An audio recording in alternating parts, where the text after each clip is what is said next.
বৰুণ দেৱতা আৰু ইন্দ্ৰ দেৱতাৰ কৃপাদৃষ্টি কামনাৰে বৰচলাৰ ভঙা মন্দিৰত হোম যজ্ঞ।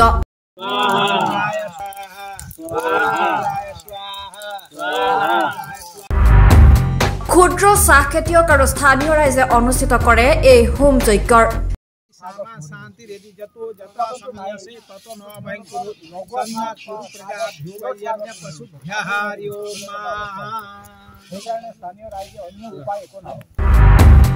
এজাক বৰষুণৰ আশাত ধৰ্মীয় ৰীতি নীতিৰে বৰুণ দেৱতাক সন্তুষ্ট কৰিবলৈ পূজা অৰ্চনা।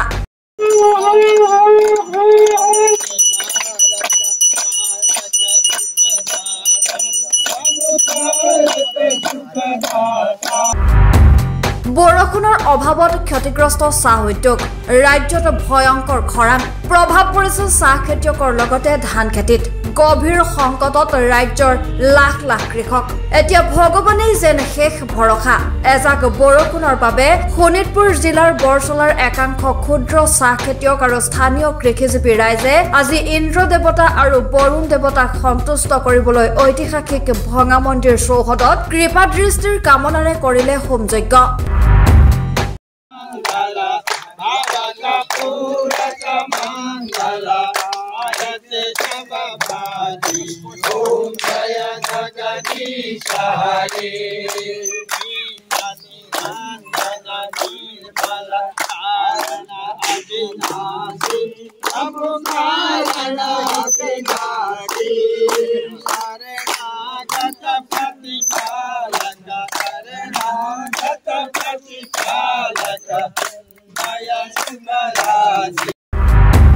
শোণিতপুৰ জিলাৰ বৰচলা অঞ্চলত প্ৰায় 200ৰো অধিক ক্ষুদ্ৰ চাহ খেতিয়ক আছে।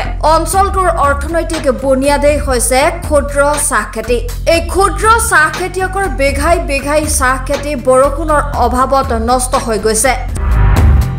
আজি এই বহাগ মাহ শেষ হোৱাৰ পিছতো এই কেইবামাহ ধৰি আমাৰ অঞ্চলসমূহত বৰষুণ নোহোৱাৰ বাবে আজি ইয়াত কৃষি কৰ্মৰ ওপৰত যথেষ্ট প্ৰভাৱ পৰিছে। ইয়াত ক্ষুদ্ৰ চাহ খেতি বা ক্ষুদ্ৰ চাহ খেতিৰ লগতে বিভিন্ন ধান খেতি, বিভিন্ন শস্যসমূহ আমাৰ গ্ৰামাঞ্চল যেতিয়া ইয়াত সকলোৱে খেতিৰ ওপৰত নিৰ্ভৰ কৰি জীৱন নিৰ্বাহ কৰি আহিছে। কিন্তু বৰষুণ নোহোৱাৰ ফলত এই খৰাং পৰিস্থিতিত আমাৰ ইয়াত প্ৰত্যেকজন এই জনসাধাৰণে ইয়াত জীয়াতু ভুগিব লগা হৈছে।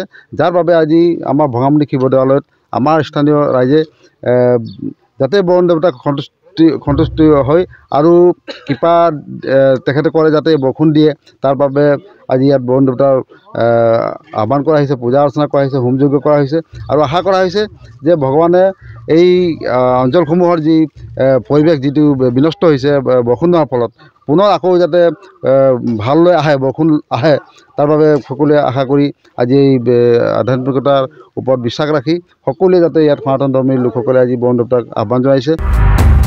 চাহপাতৰ উৎপাদন সম্পূৰ্ণৰূপে বন্ধ হোৱাত ৰাজ্যৰ অৰ্থনীতিতো ব্যাপক প্ৰভাৱ পৰিছে।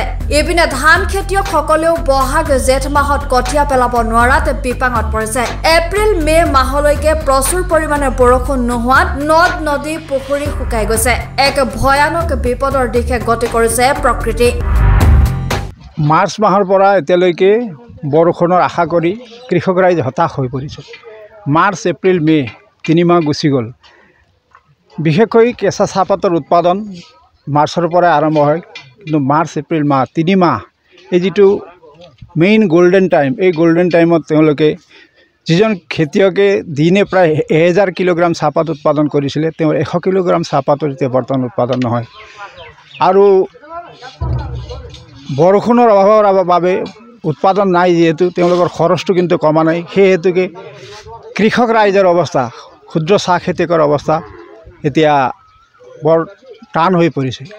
সেয়ে আজি ৰাইজে অন্য একো উপায় নাপায়, অন্য বেলেগ বিকল্প ব্যৱস্থা যিহেতুকে একো নাই, সেই ঈশ্বৰৰ ওপৰত ভৰসা কৰি স্থানীয় ৰাইজে ভঙামন্দিৰ শিৱ দেৱালয়ৰ প্ৰাংগণত বৰুণ দেৱতা আৰু ইন্দ্ৰ দেৱতাক আহ্বান কৰিছে যাতে তেওঁলোকে ঈশ্বৰে আমাৰ প্ৰতি সুদৃষ্টি প্ৰদান কৰি এজাক বৰষুণ যাতে ইয়াত পেলায় আৰু কৃষক ৰাইজ যাতে বৰষুণৰ দ্বাৰা অলপ আগতে কৈ যোৱা সপোন যেন লগাই যাক বৰষুণে আমাক সকাহ দিব বুলি আমি আজি ইয়াত সমূহ আমাৰ সনাতনী ৰাইজ ইয়াত গোট খাই ইন্দ্ৰ দেৱতা আৰু বৰুণ দেৱতাক আহ্বান কৰিছোঁ। কি কি কাৰ্যসূচী আজি পূজা আজি ইয়াত আমি প্ৰথমে বৰুণ দেৱতাক আহ্বান কৰিলোঁ বৰুণ দেৱতাক আহ্বান কৰি পেলাই তাৰপিছত বৰুণ দেৱতাৰ বাবে হোম যজ্ঞ কৰি আকৌ ইন্দ্ৰ দেৱতাৰ বাবে আমি আমাৰ পুখুৰীত গৈ পেলাই তাত ইন্দ্ৰ দেৱতাক আহ্বান কৰি আকৌ ইন্দ্ৰ দেৱতাৰ বাবেও আমি যজ্ঞভাগ আগবঢ়াইছোঁ যাৰ বাবে সনাতন ধৰ্মাৱলম্বী লোকসকল একত্ৰিত হৈ ঈশ্বৰৰ ওপৰতে বিশ্বাস কৰি হোম যজ্ঞ অনুষ্ঠিত কৰে ঠেলামৰাৰ পৰা হৰেণ ভূমিজ দৈনিক অগ্ৰদূত ডিজিটেল